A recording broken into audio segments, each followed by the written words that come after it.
Griqualand West is an area of central South Africa with an area of 40,000 square kilometers that now forms part of the Northern Cape Province. It was inhabited by the Griqua people, a semi-nomadic, Afrikaans-speaking nation of mixed race origin, who were established several states outside the expanding frontier of the Cape Colony. It was also inhabited by the pre-existing Tswana and Khoisan peoples. In 1873 it was proclaimed as a British colony, with its capital at Kimberley, and in 1880 it was annexed by the Cape Colony. When the Union of South Africa was formed in 1910, Griqualand West was part of the Cape Province, but continued to have its own provincial sports teams. Early history. The Aboriginal population of the area were the Khoisan and Bushman peoples, who were hunter-gatherers or herders. Early on they were joined by the agriculturalist Tswana people, who migrated into the area from the north. They comprised the majority of the population throughout the region's history, up until the present day. By the early 19th century the whole area came to be dominated by the powerful Griqua people, who gave the region its name. Independent Griqua state. Origins of the Griqua people. The Griqua are a mixed people who originated in the intermarriages between Dutch colonists in the Cape and the Khoi already living there. They turned into a semi-nomadic Afrikaans-speaking nation of horsemen who migrated out of the Cape Colony and established short-lived states on the colony's borderlands. Similar to the Cossack states of Imperial Russia, the Dutch East India Company did not intend the Cape Colony at the southern tip of Africa to become a political entity. As it expanded and became more successful, its leaders did not worry about frontiers. The frontier of the colony was indeterminate and ebbed and flowed at the whim of individuals. While the VOC undoubtedly benefited from the trading and pastoral endeavors of the Treboers, it did little to control or support them in their quest for land. The high proportion of single Dutch men led to the taking indigenous women as wives and companions, and mixed-race children were born. They grew to be a sizable population who spoke Dutch and were instrumental in developing the colony. These children did not attain the social or legal status accorded the fathers, mostly because colonial laws recognized only Christian forms of marriage. This group became known as bastards, or bastards. The colonists, in the paramilitary response to insurgent resistance from Khoisan people, readily conscripted the bastards into commandos. This ensured the men became skilled in lightly armed, mounted, skirmish tactics. Griqua migrations. Equipped with guns and horses, many of the bastards who were recruited to war chose instead to abandon the paternal society and to strike out and live a semi-nomadic existence beyond the Cape's frontier. The resulting stream of disgruntled, Dutch-speaking, trained marksmen leaving the Cape hobbled the Dutch capability to crew the commandos. It also created belligerent, skilled groups of opportunists who harassed the indigenous populations the length of the Orange River. Once free of the colonies, these groups called themselves the Worland. In particular, the group led by Klaas Afrikaans became notorious. He attracted enough attention from the Dutch authorities to cause him to be rendered to the colony and banished to Robben Island in 1761. One of the most influential of these Worland groups was the Griqua. In the 19th century, the Griqua controlled several political entities which were governed by captains or captains and the councils, with their own written constitutions. The Griqua had also largely adopted the Afrikaans language before the migrations. Adam Kokai, the first captain of the Griqua and recognized by the British, was originally a slave who had bought his own freedom. He led his people north from the interior of the Cape Colony. Probably because of discrimination against his people, they again moved north, this time outside the Cape, taking over areas previously controlled by San and Tswana people. This area, where most of the Griqua nation settled, was near the Orange River, just west of the Orange Free State, and on the southern skirts of the Transvaal. It came to be called Griqualand West, and the territory was centered on its capital, Clearwater, later renamed Griqualand, Waterboard Dynasty and Griqualand West. While much of the Griqua people now settled, many remained nomadic, and Adam Coke's people later split into several semi-nomadic nations. After a significant schism, a portion of the Griqua nation migrated to the southeast under the leadership of Adam Coke's son Adam Coke II. To the southeast they were later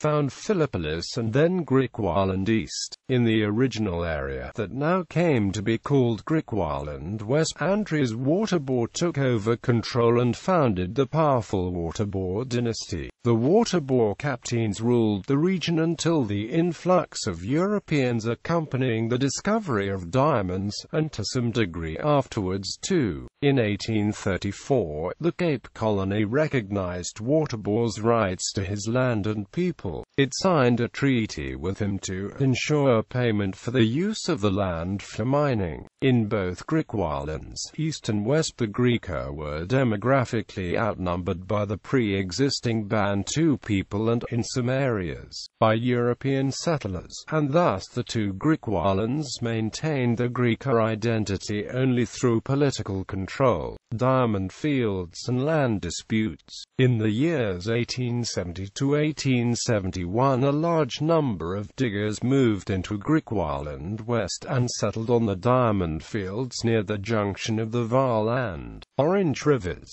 This was land through which the Griqua regularly moved with the herds, and it was additionally situated in part on land claimed by both the Griqua chief Nicholas Waterboard and by the Boer Republic of the Orange Free State. In 1870, Transvaal President Marthinus Wessel Pretorius declared the diamond fields as Boer property and established a temporary government over the diamond fields. The administration of this body was not satisfactory to the Boers, the diggers, the Griqua, the indigenous Tswana. Tension rapidly grew between these parties until Stafford Parker, a former British sailor, organized a faction of the diggers to drive all of the Transvaal officials out of the area. Diggers' Republic. At the settlement of Klipdrift on the 30th of July 1870, Stafford Parker declared the independent Klipdrift Republic and was also chosen as president. Klipdrift was promptly renamed Parkerton after the new president, who began to collect taxes. Factions in the Republic also implored the British Empire to impose its authority and annex the territory. By December of the same year, about 10,000 British settlers made their home in the new republic. The republic sat next to the Vaal River, but existed for an extremely short time. During the following year, Boer forces unsuccessfully attempted to regain the territory through negotiation. British Governor Sir Henry Berkeley was asked to mediate. Berkeley set up the Key Committee to hear evidence and, in the famous Key Award, ruled against the Boer republics and in favour of Nicholas Waterboard. Direct British rule. At this juncture, Waterboard offered to place the territory under the administration of Queen Victoria. The offer was accepted, and on the 27th of October 1871 the district, together with some adjacent territory to which the Transvaal had laid claim, was proclaimed British territory. Further territorial disputes continued, even after the British annexation. When the annexation had taken place, a party in the Orange Free State, Volksraad, had wished to go to war with Britain, but the wiser counsels of its president prevailed. The Orange Free State did not abandon its claims, believing that the diamond fields were the means of restoring the credit and prosperity of the Free State. Griqualand West was not financially viable, and carried with it enormous public debt. The matter continued for a considerable time and caused immense tension in southern Africa. In the face of claims from the Orange Free State and the Griqua authorities, the Griqualand West Land Court was established in 1875. Under Justice Andries Stockenstrom, Waterbour's claims to the diamond fields, strongly presented by his agent David Arnott, were based on the treaty concluded by his father with the British in 1834 and on various arrangements with the Kok chiefs. The Orange Free State based its claim on its purchase of Adam Oak's sovereign rights and on long occupation. The difference between proprietorship and sovereignty was confused or ignored. That Waterbour exercised no authority in the disputed district was admitted. In a crucial finding, Stockenstrom ruled that, as the Griqua people were nomadic, the Griqua chiefs were rulers over a people, but not over a fixed territory. The Griqua people had also only arrived in this part of southern Africa a little over 50 years before, in the early 19th century. The Griqua captains therefore did not automatically get the right to own and develop all of the land through which they moved, but only those areas in which they would settle. Other areas they could continue to move through, but were not given automatic title to own and develop. This resulted in the denial of many of the titles issued by the powerful Griqua captain Nicholas Waterbour. Outside of his core areas around Griquatown and Albania were also denied. It also effectively ruled in favor of the Orange Free State. A furore resulted, as accusations were leveled that Stockenstrom was biased and sympathetic towards the Orange Free State President Johannes Brand. A form of resolution eventually came about in July 1876, when Henry Herbert, 4th Earl of Carnarvon, at the time Secretary of State for the Colonies, granted the Free State payment in full satisfaction of all claims which it considers it may possess to Griqualand West. In the opinion of Dr. Thiel, who has written the history of the Boer republics and has been a consistent supporter of the Boers, the annexation of Griqualand West was probably in the best interests of the Orange Free State. There was, he states, no alternative from British sovereignty other than an independent Diamond Field Republic. At this time, largely owing to the exhausting struggle with the Basutos, the Free State Boers, like the Transvaal Republic neighbors, had drifted into financial straits. A paper currency had been instituted, and the notes, known as bluebacks, soon dropped to less than half the nominal value. Commerce was largely carried on by barter, and many cases of bankruptcy occurred in the state. But as British annexation in 1877 saved the Transvaal from bankruptcy, so did the influx of British and other immigrants to the diamond fields. In the early 1870s, restore public credit and individual prosperity to the Boers of the Free State. The diamond fields offered a ready market for stock and other agricultural produce.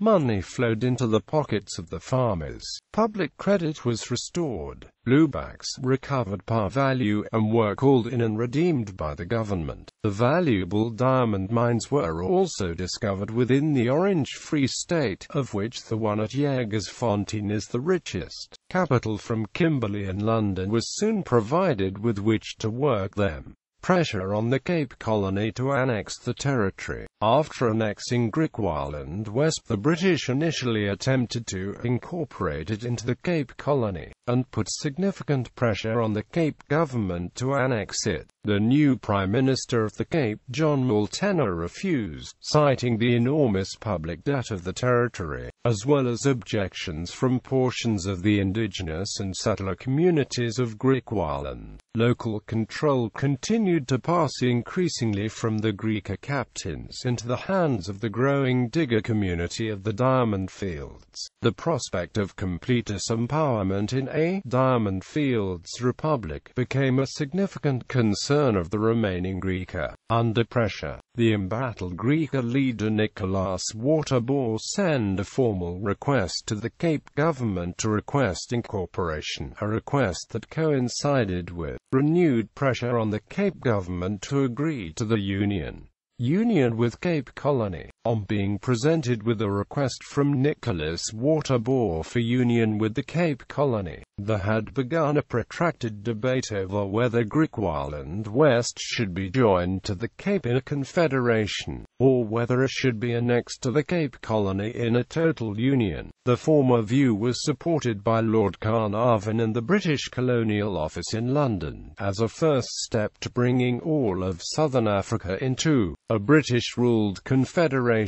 The latter view was put forward by the Cape Parliament, particularly by its strong-willed Prime Minister John Molteno, who had initially opposed any form of union with the unstable and heavily indebted territory, and now demanded evidence from Britain that the local population would be consulted in the process. Suspicious of British motives, in 1876 he travelled to London as plenipotentiary to make the case that union was the only viable way that the Cape could administer the divided and underdeveloped territory, and that a lopsided confederation would be neither economically viable nor politically stable. In short, Griqualand West should either be united with the Cape or kept totally independent from it. After striking a deal with the Home Government and receiving assurances that local objections had been appeased, he passed the Griqualand West Annexation Act on the 27th of July 1877. The act specified that Griqualand West would have the right to elect 4 representatives to the Cape Parliament, 2 for Kimberley and 2 for the Berkeley West region. This number was doubled in 1882. The Cape government also enforced its non-racial system of Cape qualified franchise. This meant that all resident males could qualify for the vote, with the property ownership qualifications for suffrage applied equally, regardless of race. This was welcomed by the Griqua, but rejected by the recently arrived diggers of the Kimberley diamond fields. In the judiciary, the local Griqua Attorney General reported to the Cape Supreme Court, which got concurrent jurisdiction with the High Court of Griqualand West in the territory. The implementation of the act was set for the 18th of October 1880, when Griqualand West was formally united with the Cape Colony, followed soon afterwards by Griqualand East. Current. Today, Bastas are a separate ethnic group of similarly mixed origins living in south-central Namibia, Northern Cape at Campbell and Griquatown, the Western Cape, and at Kokstad. The total Griqua population is unknown. The people were submerged by several factors. The most important factor were the racist policies of the apartheid era, during which many of the Griqua people took on the mantle of colored, fearing that the Griqua roots might place them at a lower level with the Africans. Genetic evidence indicates that the majority of the present Griqua population is descended from European Khoi and Tswana ancestors, with a small percentage of Bushman ancestry. Rulers and administrators of the territory. Independent Griqua captains Adam Kokai, Andries Waterbour, Nicholas Waterbour, British Imperial Rule Commissioner Joseph Miller-Dorpen, Administrator and then Lieutenant Governor Richard Southey, Lieutenant Governor William Owen Lanyon, Lieutenant Governor James Rosinas.